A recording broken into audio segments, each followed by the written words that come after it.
Welcome to Financial Issues, where we join reality with truth, helping you make the most of your money by honoring God with your investments. Now listen in as we give you the practical tools and advice you need to become a biblically responsible investor. Good morning. Welcome to Financial Issues. Thanks for tuning in today. Financial Issues is a stewardship ministry, and we talk about the financial issues of the day, and we help you integrate those financial issues with a biblical worldview so that you understand how they impact you. And for just $132 a year, you can partner with us, where you will join us in our mission to defund darkness by adopting a biblically responsible investment strategy, and you will fund the light. You will be encouraged to be a joyful, generous, and obedient giver. Well, on today's show, we're going to answer some of your questions, and we're also going to dig in a little bit deeper to what's happening inside the big, beautiful tax bill now that trade is somewhat settled and negotiations are underway. Attention is turned to this big, beautiful tax bill. We'll also get encouragement from the scriptures. Today will be in Psalm 71:6. So in Washington, lawmakers are deep in the weeds debating what President Donald Trump calls one big, beautiful bill. The sweeping legislative package proposes over $5 trillion in tax cuts, according to some, alongside major reforms to health care, welfare programs, and federal spending. So let's break down the highlights. So the bill would make the 2017 Tax Cuts and Jobs Act permanent for both individuals and businesses. It will happen, in my opinion, because no one in their right mind in Congress will vote for a tax increase of between $5,000 and $10,000 for most tax-paying Americans. It will eliminate taxes on tips and overtime pay. It'll increase the standard deduction. So the standard deduction, if you use it, whether you use standard deduction or itemized deduction, that represents the portion of your income that you pay zero income taxes on. So it will raise the standard deduction. It'll raise the child tax credit from $2,000 to $2,500. It also will introduce MAGA accounts, which are money account for growth and advancement. There'll be tax advantaged savings accounts for children that are born between 2020 and 2028, and they'll be seeded with a $1,000 contribution from the Treasury, assuming all of this passes as it's being debated. Senior citizens would also benefit from a proposed $4,000 senior bonus deduction. This helps make Social Security less taxable. Although I don't think no taxes on Social Security is being included in the original pure form of just making it not taxable. There's also a look at social program reforms. Medicaid and SNAP benefits would face work requirements, service fees, and bans on funding for abortion providers. Yes, defunding Planned Parenthood. And SNAP benefits would shift some costs back to the states, especially those with higher error rates, and new work requirements would be added. Now, there's a novel concept and a biblical concept. You must work to eat. Other provisions, the SALT deduction cap would also increase to $30,000 for individuals earning under $400,000. That's an attempt, compromise to satisfy lawmakers from high tax states. It's a sticking point, but not a hill to die on for most legislators. It's more of a showboating opportunity for Congress to show the wealthy constituents in their districts that they are fighting for them. And it allocates $69 billion for border enhancement, including new wall construction and funding for 1 million deportations, alongside a $150 billion defense boost. But the path to passage isn't smooth. I believe it still sits with the House of Representatives, where it still has to go to the Senate and then get marked up there and then back to the House for approval and then on to the president. So contentious hearings have already sparked protest and arrest, especially for those who are upset about the Medicaid and SNAP changes. Some Republicans are hesitant, pointing to the potential $3.3 trillion increase in the deficit over 10 years. My opinion, they need to get over that or find another solution. Hey, how about cutting spending? If you decrease revenue and you decrease expenses, guess what? You don't have an increased deficit. You probably still have the deficit that you had before all of that, but you don't have an increased deficit. And sit back, collect the tariffs, although lower than, thankfully lower than what were initially proposed, and collect all of the income taxes on the growth that's going to happen, because America becomes a great place again to do business with less corporate tax owed and less red tape. Still, Speaker Mike Johnson is optimistic about reaching a deal in spite of all of the points of contention, or the sticking points, especially on the SALT cap. Again, not a hill to die on. So the bill is central to Trump's 2024 platform, and he's calling on Congress to get it done. But for now, the battle for this big, beautiful bill is just heating up. So some of the things that I don't like the idea of increasing the highest marginal tax bracket, or in other words, making the rich pay their fair share. It's really not fair if it's a lot higher rate than what other people are subjected to. Small businesses and the quote unquote rich are the job creators in this country, like it or not. It's the rich and the small businesses that create job opportunities for people. Jobs are good, in case you didn't realize that.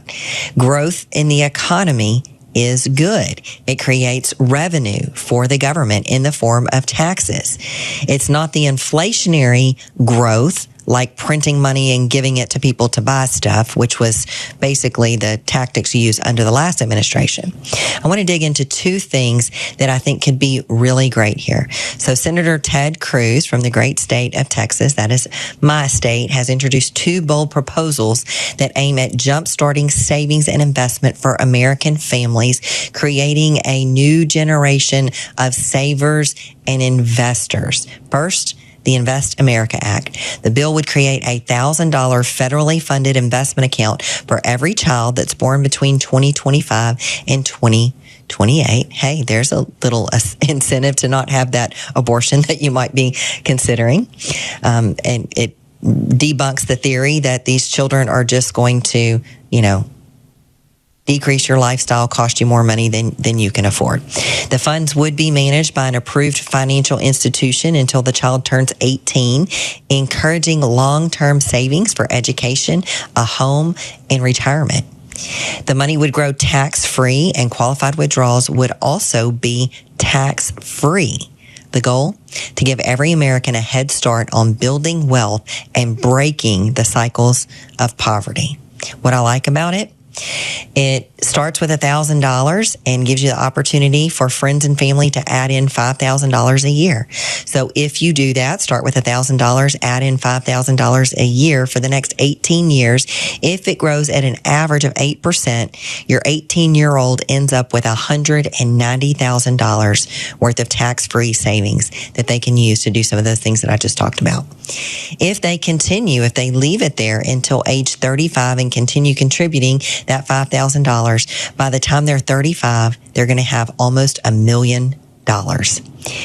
This is going to create a generation of investors and savers who have their own money to buy houses, to pay for college, and to raise families rather than looking to the government for help with that. What I don't like, well, there's nothing in it for kids who are already born. Hopefully they would expand access. Even if they didn't give the $1,000, they would expand the access so that children that were already born could have the advantage of being able to contribute the $5,000. It offers that tax-free growth. That is huge. It's just like the Roth accounts. And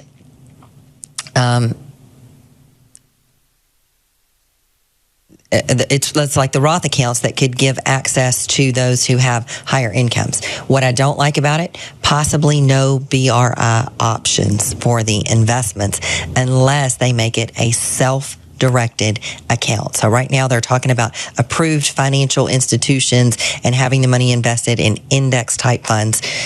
We know as biblically responsible investors that index funds are not biblically responsible. They include companies that are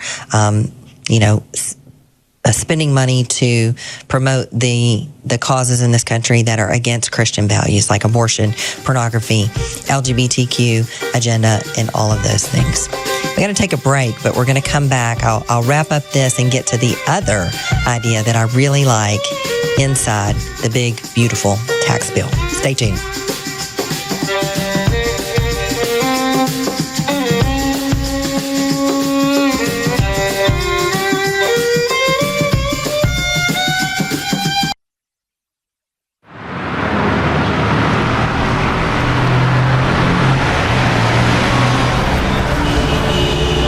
Navigating through investment options can be challenging, especially when you're determined to uphold your God-given values. Every dollar you invest is a vote for the world that you want to live in. Let your values guide your investment decisions and help to shape the culture in which we live. Become a beacon of light and pave the way with biblically responsible investing. Timothy Plan, where faith and finance collide. Before investing, carefully consider the fund's investment objectives, risks, charges, and expenses of the investment company. This and other important information can be found in the fund's prospectus. To obtain a copy, visit timothyplan.com or call 800-846-7526. Read each prospectus carefully before investing. Investing involves risk, including the potential loss of principal.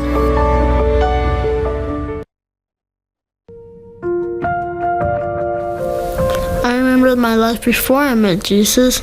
I was most of the time afraid. I remember one of my teachers gave the classroom an invitation for Crossroads. When they talked to me about the love of God, I felt a sort of peace in my heart. I will commit myself to learn more about God's Word, to be able to share the gospel to others. To help reach more kids like Louise with the life-changing hope of the gospel, visit reachOurSchools.com. Each May, we celebrate Mother's Day and the gift that mothers are to us. This May, you can help make motherhood possible by supporting Preborn. Preborn partners with clinics across the country, providing free ultrasounds and sharing the hope of Jesus Christ with women who are abortion-minded. When you give to Preborn, you're giving these women a chance to choose life. Go to preborn.com/FISM to give today. That's preborn.com/FISM.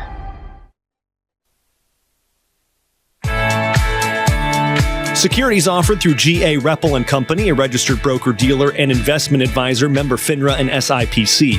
Opinions expressed by Shana are hers alone and are for informational purposes only, and do not necessarily represent those of G.A. Reppel or the outlet on which you are listening. You should consider how the information applies to your situation prior to personally implementing it, and consult any financial professional you work with to make sure it's applicable to your financial plan. Welcome back to Financial Issues. So before the break, we were talking about some of the things that are being discussed in the big, beautiful tax bill that hopefully will get done. One of the things that I'm disappointed about is that they don't expect to have it done until July, hopefully before they go on summer vacation. But I'd really feel good about getting that thing done. But the wheels of Congress move slowly. Amen. Very slowly. So we were talking about the Invest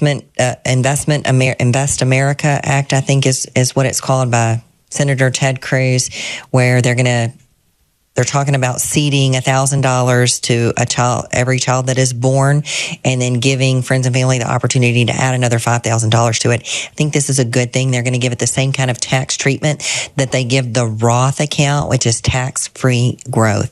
That is, if you heard me run through the numbers in the first segment, that is a huge head start. That is a huge benefit. That is a great way to create a generation of investors.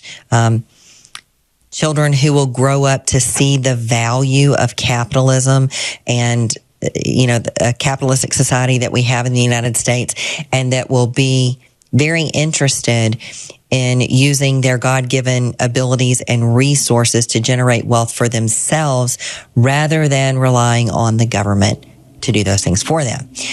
There's also another provision called a universal savings account bill that has also been introduced by Ted Cruz.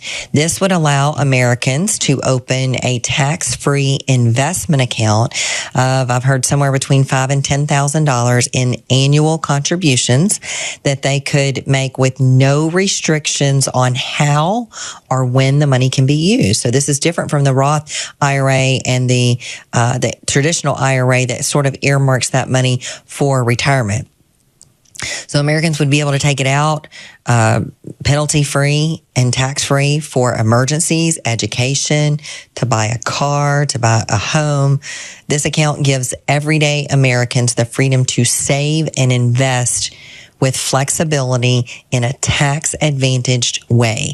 So the bill is currently under review, I think, by the Senate Finance Committee. Here's what I like about it. There's no income restrictions. So high-income earners now get a Roth without having to try to backdoor it or, get money into a Roth in other non-conventional ways. So no income restrictions, and it gives you that tax-free growth, which is just a huge benefit. So when you have a way to keep Uncle Sam out of the profits and growth that you get by being an investor, that's a really great thing.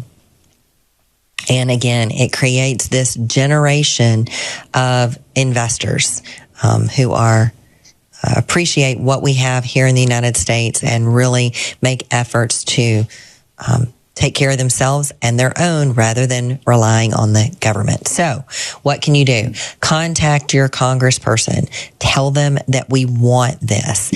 And as you contact them, use the opportunity to tell them that we are biblically responsible investors. And if we get the opportunity to do these things, we want to be able to self-direct. We want to be able to hold these, open these in an institution, just like we can open an IRA or a Roth IRA or an HSA in many different brokerage platforms. And we get the opportunity to pick the investments that align with our Christian convictions. So tell them we want it, and tell them we want it BRI. All right. That's good stuff, Shana. Talk about a stewardship issue. Absolutely. When you're talking about the next generation, our country, I agree with you. I think this could be a great thing. Yeah. I hope it gets through. Yeah. Absolutely. Well, Shana, be a game changer for some of the things that we talk about here. Yeah. My goodness. Absolutely. I mean, you're talking about building generational wealth and teaching the next generation to be good stewards, and also giving them the chance to do it too. Like actually providing them with the income to be able to, do that. Definitely. Yeah. And what do you think a child is going to do when they are introduced to the fact that they own this account, that, that this is how it works. This is how we got to this point. It's a great teachable moment. Absolutely. For the kids. This isn't mom and dad's money. This is my money, and I need to do something good with it. And hopefully that then lets them realize, it's actually God's money, and he's entrusted it to me to be able to steward it well. Got to be sure that we teach them that before they turn 18 and get a hold of it. Absolutely. That's exactly right. Well said, Shana. Well, we have a couple questions here, Shana, we can get to. Okay. This first one comes from Randall. This was in the chat yesterday, and it's an interesting question that Randall poses here. He's from Alabama. He's saying the 3 stocks recently removed from the FISM buy list all have had a significant drop in price, so they'd be a better buy now. And then he kind of gives a little bit of criticism, saying this removal seems typical of nervous short-term investors and not like more the long-term style of investing with at low prices for the long term. So his question is, why would we want to buy only when the prices are high? Well, you wouldn't, and we're certainly not advocating that you buy only when the prices are high. So we don't remove stocks based on price action alone. So we remove companies that we have concerns about the validity of the data that we made decisions on. That's the case with one of the stocks that we removed. The validity of their financials have come under question. So those are the fundamentals that we make decisions on, that we would buy this company because we like what we see. We like the trends that we see. We like the history that we see in their current financial statements. And if that is called into question, then, if the data's faulty, the decision might be faulty too. So out of an abundance of caution, we removed it. But when things happen like that, the price action does come along with it, because the market takes all of the news into consideration. In other cases, it might be that the underlying assumptions have changed. So part of the things that we look at their past history. Do they have a good history of increasing their earnings and their sales over time? And what is the forward-looking estimates? So every 3 months, when companies report their financial results, they also, in most cases, give forward guidance. So if they say, well, we thought that our sales were going to be this, but because this, and this happened, then we don't think that they're going to be this. So if that changes, that necessitates a change in the value of the investment.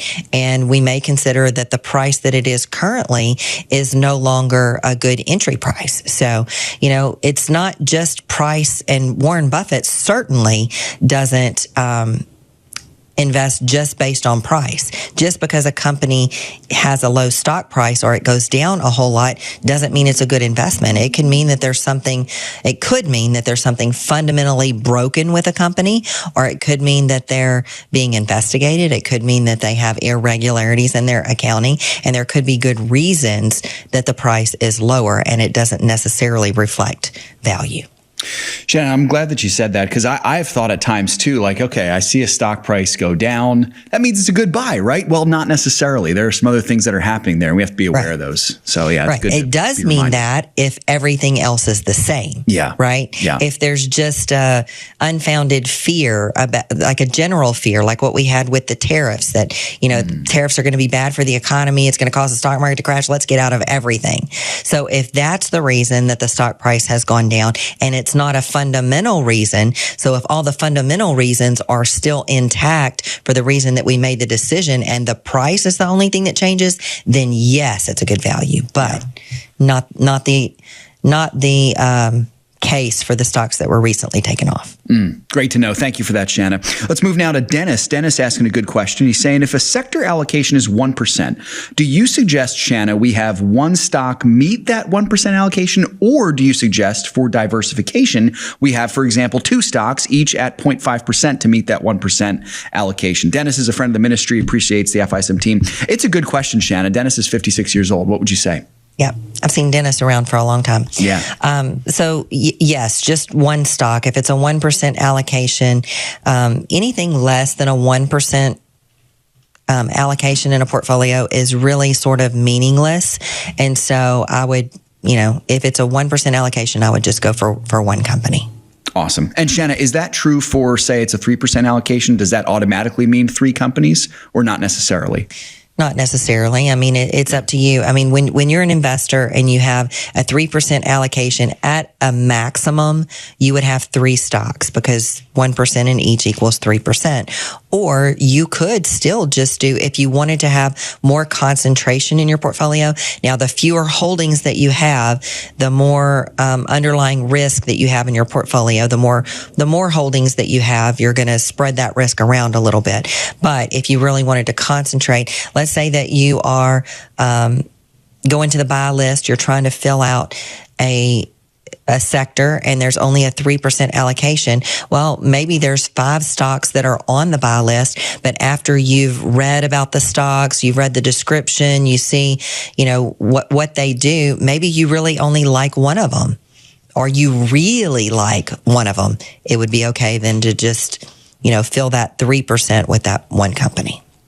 Very good, Shana. That's awesome. Thank you for that. Let's move to a quick one here to finish our segment. Dave is asking, Shana, I'm rounding out my asset allocation model, growth and income, and I want to buy some commodities. I know we're not worried about timing the market, but to buy MA5 or MA55 at all-time highs does seem a little concerning. Please talk me out of my hesitancy to buy them. Dave, 65. What do you think, Shana?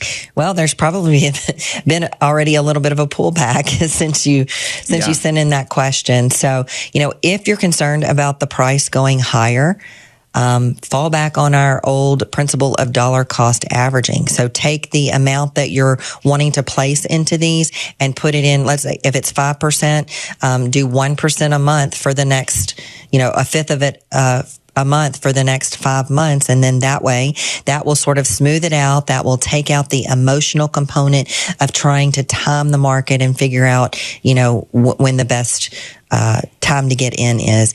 But, it's also, there's this underlying trend too that central banks have been accumulating gold at record paces. So, even though it may be at a high right now, we think it's going higher, or it wouldn't be on there. All right, folks, you're listening on an outlet that only carries the short version of the show. We encourage you to go to financialissues.org or get our phone app so that you can get all the shows and listen to them whenever you want. You can also stream us on podcast, Apple or Spotify, and find us on most of the social media platforms. Everyone else, stick around. We'll be back with more fun. Where's Mima? We found out Shepard's diagnosis when I was about 17 weeks pregnant. We learned that he was going to need a series of surgeries after he was born in order to give him what they considered a normal life. And we weren't sure how this worked. Yeah, very emotional, very, very broken. And as my wife just said, not sure how this worked. And called Samaritan, and they said, you just go have that baby. You leave the rest to us. And just to hear the confidence on the other end of the phone of this is not something that you need to be concerned about at all. You focus on the health of your family, the health of your baby, and we will walk with you every step of the way. May is a time to honor mothers, their strength, sacrifice, and unconditional love. But for many women, motherhood feels uncertain and overwhelming. Fear and doubt leave them considering abortion. You can give hope. Preborn provides free ultrasounds and shares the life-changing message of the gospel, reaching women in clinics across the country. When you give to Preborn, you're giving these women a chance to choose life. Just $28 helps a woman hear her baby's heartbeat, a powerful moment that leads 80% of mothers to choose life. And when we come together to sponsor 200 ultrasounds, we'll equip a preborn clinic with a life-saving ultrasound machine. Will you help make motherhood possible? Go to preborn.com/FISM to give today. That's preborn.com/FISM. My wife and I, we moved into this neighborhood.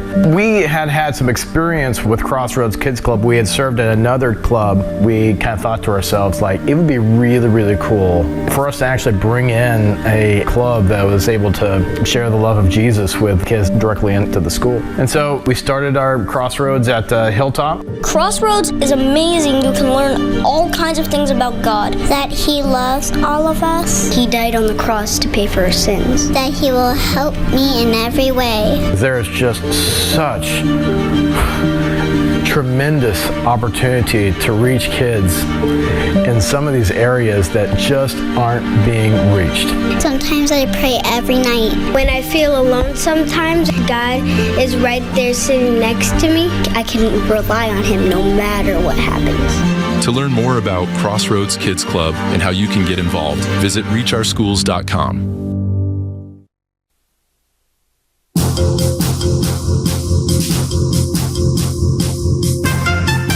back to Financial Issues, everybody. Good to be here with you today. I have a very special guest joining me here, my friend, a friend of our ministry, Matt Staver. Matt is the founder and chairman of Liberty Counsel, doing some great work fighting for our freedoms at the court level and the Supreme Court and at other levels here as well. Matt, welcome back to the program, brother. It's great to have you on with me.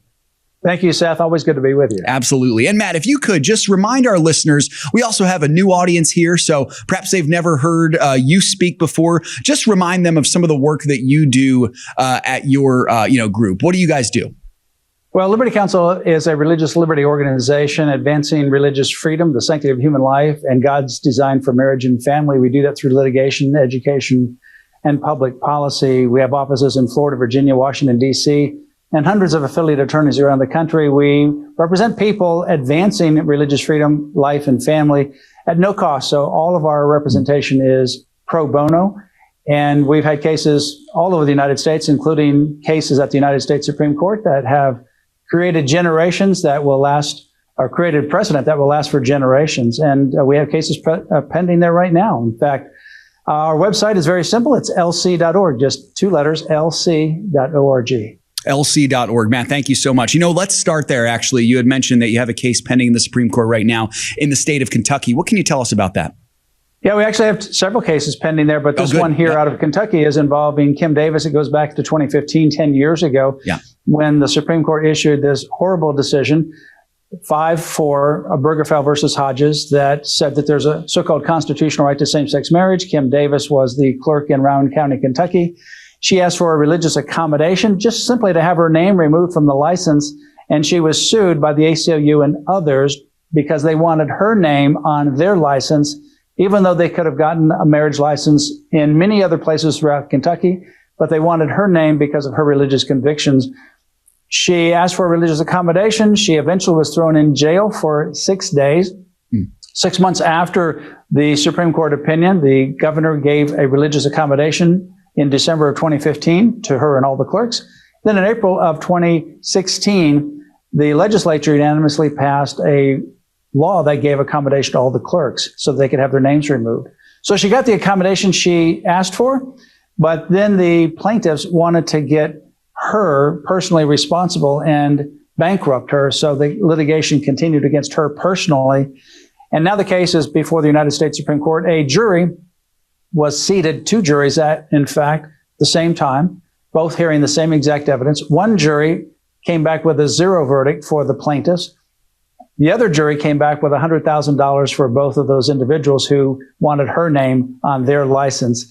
And that then is a claim directly against her in her personal capacity, and then tacked onto that as attorney's fees of $260,000. So over $360,000, now about $500,000, if you will, against Kim personally. So the case is now before the U.S. Supreme Court. I would ask the viewers to pray for Kim Davis because this is a major case. We will ask the court to acknowledge her religious freedom right to be accommodated, and most importantly, ask for the High Court to overturn this 2015 opinion of Obergefell, which has no basis whatsoever in the Constitution to begin with. And Matt, how confident are you that this could go in Kim's favor? Well, I'm very confident that it could go in Kim's favor, particularly on the religious freedom. And then, of course, we'll ask for the other heavy lift, and that is to overturn Obergefell. Yeah. But you have a number of the justices that are no longer on the High Court that were part of the 5-4 opinion in 2015. You have 3 justices that are still on the High Court, including the Chief Justice, John Roberts, and he wrote a very strong dissent against that opinion, saying that had no basis in the Constitution. So we need 4 justices of the current 9 to take the case, and obviously 5 to win. So I think it's a critically important case. It's a mess that the Supreme Court began in 2015 when they invented this so-called right to same-sex marriage. It has no basis in the Constitution. So I think we have a strong chance of getting the court to review the case, and I'm very hopeful that this lady, who is a very amazing woman who was dramatically changed when she encountered Jesus Christ a few years before this, can now be the person who was targeted, jailed, attempted to be bankrupt by these individuals, could be the catalyst for advancing religious freedom and overturning the Obergefell opinion. Amen. I can only hope so as well, Matt. I've heard it likened, that particular opinion from 2015 likened very much to Roe v. Wade in 1973. We saw how Roe v. Wade ended, and hope for the same for this as well. That's great news. I'm so glad you guys are on the front lines for it. We will be praying for that. That is a huge case. Absolutely. It's a huge case. And in fact, Justice Clarence Thomas, in the Dobbs decision that overruled Roe versus Wade, mentioned this Obergefell case as one of those that needs to be considered and also overruled, because it's based on the same sinking sand, if you will, even worse, frankly, than the Roe versus Wade 1973 opinion. Yeah. Now, Matt, were this case to go in Kim's favor and say that first domino were to fall, is there a chance during this court cycle that it could be overturned, or would it have to wait until the next one because it's such a big case?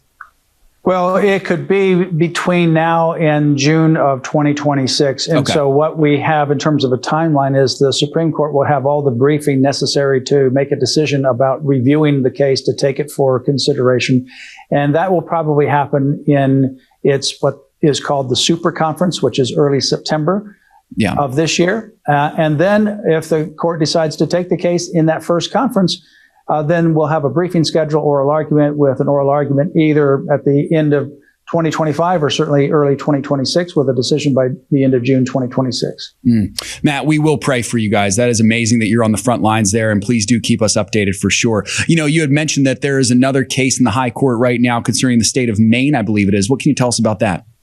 Well, there's several. There's a state of Maine, and there's also the state of New York. And the one that is just recently there that the Supreme Court ordered Governor Hochul of New York to respond to is very much similar to the one in Maine. And so what happened in 2021, both New York and Maine governors, Hochul in New York, Mills in Maine, they violated federal law. Title VII is the federal law, and it grants religious rights to people in the workplace. You can't be discriminated on the count of religion. So during the COVID mandate, when an employer would mandate that you get the COVID shot, if you raised a religious objection and you asked for accommodation, the employer was required to consider that.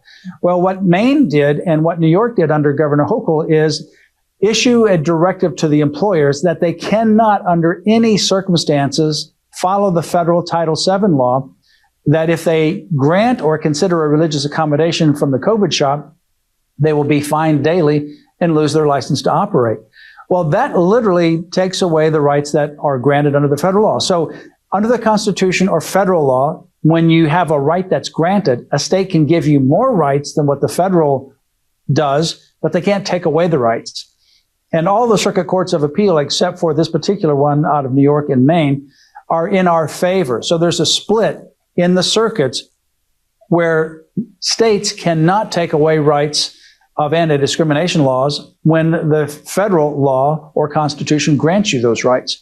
And it makes sense, because if we were to lose this case, it's broader than COVID. Yeah. It would mean that any state that's hostile to religious freedom can pass a law telling employers or anyone else that you must discriminate against people of faith, irrespective of what the federal law says. And if you don't follow this unlawful directive, you will go out of business. And that's what New York and both Maine did. And so it makes no sense. It's a clear violation of what's called the Supremacy Clause, where the federal Constitution and the federal law trumps, and it is the supreme law of the land over state law that is contradictory. And basically, like I said, the simple process is, once you have a right granted under the Constitution, free speech, freedom of religion, whatever it might be, or federal law, like in Title VII, the right not to be discriminated against on account of religion, a state can give you more rights, but it can't take away the rights that exist. And that's what Maine did. And so not only did they abuse their healthcare workers that were healthcare heroes and forcing them to get the COVID shot and terminating those that refused because of religious reasons, but they intentionally and unlawfully violated clear law of the federal government that grants rights to these employees. That cannot stand. That precedent would be dangerous, and that's why we're asking the High Court to intervene. And I'm hopeful that they will, because there's a clear conflict, and we've raised that conflict, and that's what the Supreme Court typically does, is resolve conflicts that have developed in the courts of appeal. And like I said, most of the courts of appeal are in our favor, but this particular court of appeal out of the northeastern part of the country went the wrong way. Matt, I appreciate you bringing these cases up so much. I know there will be many audience members who will be interested in following them more and in supporting the work that you guys are doing. What's the best way for us to do this? I know you'd mentioned lc.org earlier, but how can we keep these cases updated in our inbox feeds? How can we keep updated when there's a big ruling? What should we do? Well, you go to lc.org, and there's a lot of information there. Number one, you can donate directly online. Liberty Counsel is a 501c3 organization, so contributions are tax deductible. And all that we do is supported by individuals, and that's why we can do this at no cost as a ministry. The second thing is there's a series of tabs at the top of lc.org. You can click on those tabs, and you can sign up for our emails, and we'll give you a wide variety of options for emails to sign up for. And that way you can not only keep up with what's going on with regards to these critically important cases, but you can also, in cases where there may be legislation that's affect our religious freedom, life issues like abortion, and God's design for marriage and family, you can participate through faxes, petitions, and other informations by making your voice known to members of Congress and other areas as well. So lc.org is the place to go. All of it's right there. Awesome. Matt, thank you so much, brother. That is Matt Staver, founder and chairman of Liberty Counsel, doing some great work on the front lines for us. Matt, we appreciate the work that you and your team do, and we're honored to be able to stand shoulder to shoulder to get the word out for this. Folks, lc.org, again, is where you want to learn more. We got more financial issues coming up right after this break. Stick with us.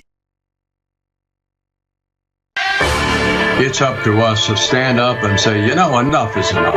All of this unbiblical stuff that's going on, whether it's abortion or transsexual or LGBTQ, widespread pornography, human trafficking. Bottom line, it's still up to us. If we stop investing in these corporations that are trying to destroy us, sooner or later they're going to wake up. To learn more about biblically responsible mutual funds and ETFs, go to timothyplan.com. May is a time to honor mothers, their strength, sacrifice, and unconditional love. But for many women, motherhood feels uncertain and overwhelming. Fear and doubt leave them considering abortion. You can give hope. Just $28 helps a woman hear her baby's heartbeat, a powerful moment that leads 80% of mothers to choose life. Go to preborn.com/FISM to give today.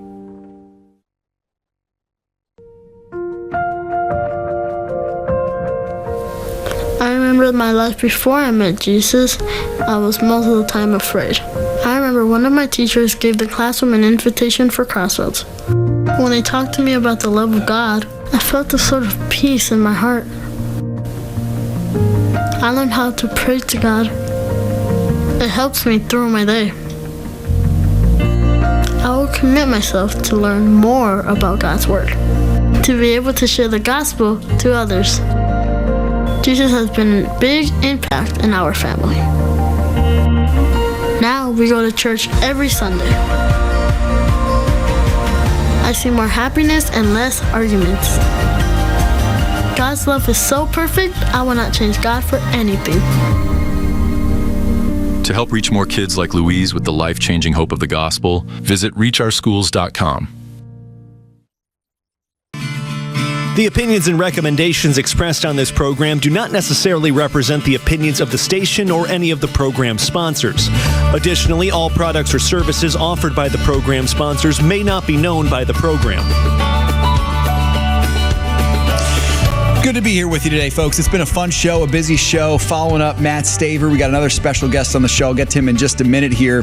Real quickly here, the markets yesterday finished kind of mixed territory. The Dow Jones was down slightly. S&P was just above the flat line, and the NASDAQ was the big winner of the day, up about 0.75% as we were sitting there. But right now, folks, I've got Art Alley. Art is the founder and president of the Timothy Plan on with me. TimothyPlan.com. We love Timothy Plan. We love partnering with them. We love the fact that they care as much about biblically responsible investing as we do. They are the pioneers of it. And so it's a joy to be able to be partnered with them. Art, welcome back to the show, brother. What a blessing to have you. Man, Seth, it's always a joy to be with you. How you doing? Doing well, brother. Not getting as much sleep as we were talking about, but I'm getting some sleep, you know. It comes with the territory, I know, man. You I know. start having the little ones. It's those stinking kids, man. Like they're like, man, just give me some sleep, right? Yeah, right. Well, it is wonderful to have you, Art. I want to say once again, thank you for the work that you guys are doing, brother. Last week on the show, so Sam and I came across an article from late March published by an LGBTQ news outlet. It was called Uncloseted Media was the name of the outlet. The article is called Biblically Responsible Investing is Booming and LGBTQ plus Americans are paying the price. So Art, apparently we're on their radar. You and Timothy Plan actually were mentioned several times in this article. You're making waves, brother. And so I wanted to get your reaction first to kind of the premise of this article. Even though it's framing BRI in a negative light, obviously, it makes reference to how the movement is booming. They can't deny it. How have you seen the movement grow over the past few years? Well, first, did they say anything nice about us? I think they said that guy, Art Alley, he's really handsome. We don't like the BRI stuff. Oh, He's yeah, really right. I'm sure now, yeah. You better send that article to me. That's right. Uh-huh. Yeah. Well, if they said anything positive, I'd be a little concerned. Yeah, right. Exactly. But the movement, we started this thing over 31 years ago. Yeah. And at that time, nobody was thinking in these terms of, where are my investment dollars being invested? What companies am I invested in? Because the average person trusts somebody else to guide them, and they don't pay much attention. However, with all of the stuff in the news and the exposures of a lot of this stuff going on, Seth, they are paying attention now. And, Well, our first line when we first launched, Timothy, is if you are pro-life, how much money do you want to invest in abortion? That caused people to start thinking, but the pendulum is swinging back. I am pleased. There are companies, that bought into this ESG and DEI and all the other demonic craziness that is not good for their business. Are waking up and finding out, and I hope it's the shareholders complaining, people like us making the news. Why, if you build a widget, just build a widget. And that's what Dan used to always say. Why do you get involved in these social issues? We're not asking you to be on our side, but you tend to be on the other. Why? It's not good for business. Why they're waking up, and we are pleased to see that. But if they stop some of this stuff, they're still doing other stuff. So our team has to keep their research really active. But we will not own any share of any company that is funding an unholy agenda. Period. Art, that's such a comfort to me personally, as I have funds invested with you guys, knowing that I don't have to worry about that. I don't have to worry that my money is being used for something that I hate. I know that it's going to things that I love. At least, like you said, to neutral things, to companies that are just, like you said, making widget. If you're a widget factory, make widgets. If you're a restaurant, make hamburgers. Exactly. That's what you need to do. Absolutely. Exactly. Art, it was interesting. This article actually kind of referenced that. So there was a point where what it seemed like these folks are demanding is not the inverse of what we're asking. Like you said, we just want companies to operate businesses well, not spend investor dollars funding liberal agendas. These folks want companies to bow down to their agenda in every way. So I'll give you an example. They would love for companies to put pride flags up. We're not asking companies to put Christian flags up. We're not going to say no if they do, but we just want companies to stay neutral. They seem to want much, much more. Is it a fair characterization of what BRI actually seeks to do? And how would you describe the heart behind that as well? Well, what we do, and people can tend to misunderstand what we do, and there are 10,000 mutual funds out there. And I'll tell you what, Seth, a comment you just made brought something to mind. I'll bet I'm probably the only president of a mutual fund family that gets phone calls from shareholders that just say thank you. Thank you. But to get to your question, these people have an agenda, a radical agenda. They are absolutely a fragment of our society. But the bulk of our society has sat back on their blessed assurance and, done nothing because it's not bothering me, whatever you want to do. And it is a free country, and people do have the freedom to speak, address themselves. Well, they want to have that freedom one-sided. They don't want us to speak. Yeah. But regardless, if we all would stand up, if we all would say enough is enough, all of this radical agenda being jammed down our throats would end because we outnumber them. It's just we've been asleep for way too long. And what's encouraging me is the average person is starting to wake up finally. And, as we've talked about before, it's always about the money. Yeah. Folks, if you're watching this or listening to this, what do you think would happen if you would take your money out of funds that own companies trying to destroy you? If you all would do that, America would change tomorrow. And that's what Timothy is here for. We're here for you. We do the heavy lifting. You can be comfortable. We will not have one penny of your shareholder money invested in any of these companies. Art, that's something we appreciate so much. And folks, I can't stress enough what Art just said there. If you want to know more about the funds that Timothy offers, different retirement funds, mutual funds, ETFs, 403B plans, different things like that, timothyplan.com, that is the place to go. Art, truthfully, I'm very encouraged reading an article like this as we're, talking about this article from, this past March, seeing that we are getting the attention of the other side and they don't like it. And I think that's a really good thing. My question for you is, this article ends by really encouraging LGBTQ folks to leverage their investments to push their agenda. How would you counter that? How would you encourage us to leverage our investments well, but doing it for the glory of God? Excuse me for that. That's why we're here. That's why we were created. And there are other funds that are now coming along and claiming to do that. Some of them are doing a pretty good job. The point is, we people who identify themselves as evangelical, Bible-believing Christians own something like 65% of all the money invested in mutual funds. So they can encourage all they want. If we would have the same kind of conviction the other side has, as Ronald Reagan once said, we win, they lose. We've just been a little too lax. That's changing. I am delighted to see it's changing. But regardless, whether they come or not, we are here for the people that really care. And I think you're probably pretty happy with your investments in Timothy. People thought, we'll give up good investment returns. Well, folks, if you had to give up good investment returns, would you do it? But we've proven over all these years, you don't have to give. Our managers get competitive returns. You do not have to own shares of companies trying to destroy you. And that's why Timothy Plan was launched. And that's why we continue to do what we do.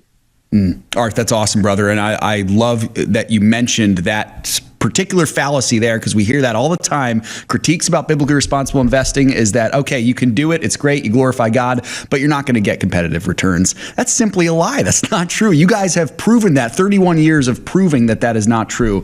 And man, it's just an honor to be a small part of it and to be able to, come alongside you guys. Art, my last question for you as we close our show today, how can our listeners pray for you guys at Timothy Plan? How can we get involved in the work that you guys are doing? How can we pray for you? Well, continuously. I mean, it is a spiritual war. Bottom line. And we are on the front lines of that war in the investment world. And we're not getting overly attacked or any of this, but pray for wisdom for us to continue and have the courage to continue. I'm in the process of easing out into retirement. You knew that. We've got the succession plan. We've got some very strong staff taking over. Awesome. But, I've been trying to retire for 15 years, so it hasn't worked out real well so The far. Lord's just kept you there, Art. I'm making progress on it, but we'd appreciate every prayer you can lift up. The war is spiritual. And, if you're of my ilk, of my age group, and do not like technology, pick up the phone and call us. Yep. You will have a human being answer the phone, not a computer. And the number is simple, 800-TIM-PLAN. And we're here to serve. That's why God called us to do what we do. That's awesome. He is the one that undergirds it all. So thank you for the request for prayers. Thank you, Art. Blessings to you, brother. And God bless you all on our show today. That's all we have time for. Until tomorrow, remember, it's all His. Let's be found good and faithful stewards. God bless. If we ever forget that we're one nation under God, then we will be a nation gone under. Thank you for joining us. This has been an FISM production.